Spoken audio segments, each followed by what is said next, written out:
Hey, Master D coming at you with another video. Craig Bell, the person who does Bell Fabrications, made this offset smoker for me. He is one of the most budget-friendly smoker builders out there. So I thought I'd talk about some things I would change just in case you want to buy your offset smoker from Craig. The first thing that I would do of my 5 improvements to the design that I have here is I would make sure that the smoke collector went all the way across the chamber and that it went at least 2 or 3 inches below the grate. Now I had to do a modification. You see, the way that he set it up with the baffle made it more of a bottom flow smoker, so I changed it to a top flow smoker, which I think is the way that I at least wanted my offset smoker, and I think a lot of people do too. But having the smoke collector correct for that is important. So the first thing that I would do is change this to go all the way to the sides and a few inches lower below the grate.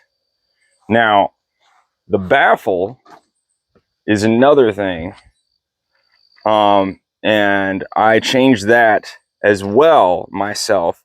But if I were going to do it all over again, the baffle, I might decide to do a scoop baffle. So it'd kind of scoop up and get the heat to the top of the chamber here, so they could flow down.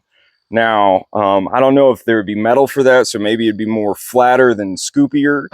But that would be the second thing that I would change, and would ask Craig for if I were going to order this smoker today. The third thing that I would ask for is that I would definitely get a door for my firebox in the back. So when I originally got the door wasn't here. I just had this. And putting in wood from the back is better because you don't lose heat out of this top door. So I wanted the grill, and Craig said, hey, why don't we just make it one door?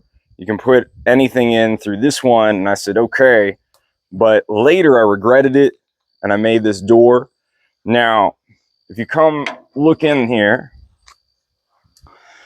the other thing that Craig loves to do is that he put in a grate for the fire to sit on.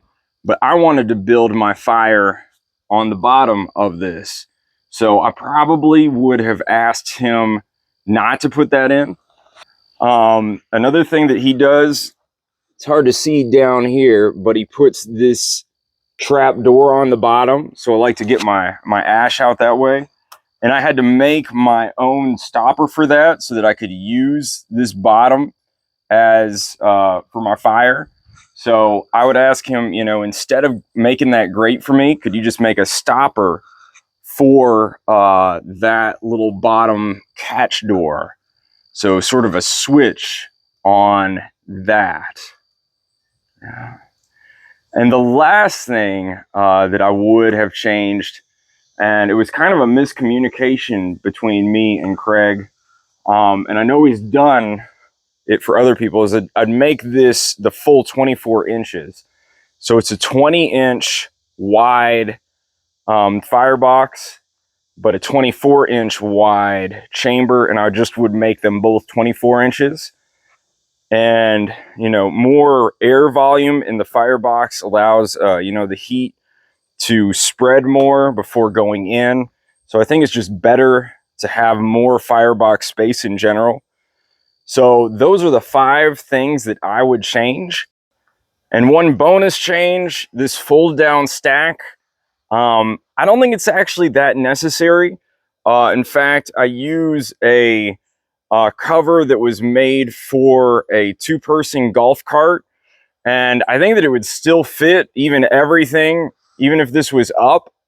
And really, the more tenting angle that you have, the better the water flows down. So I don't know that this is necessary, and you could probably save a little bit of money not getting it. So I don't know that I would do the fold down stack again. I'm not sure that it's super necessary. The way that he ships these, I don't think it matters for shipping costs either. So really, you know, I was trying to copy workhorse pits, but I don't know that it actually makes much difference overall. If you do hit up Craig for a smoker, maybe those can help you out. Keep that in mind. That's all for today's show. You know what, y'all? Go out, get your smoke on.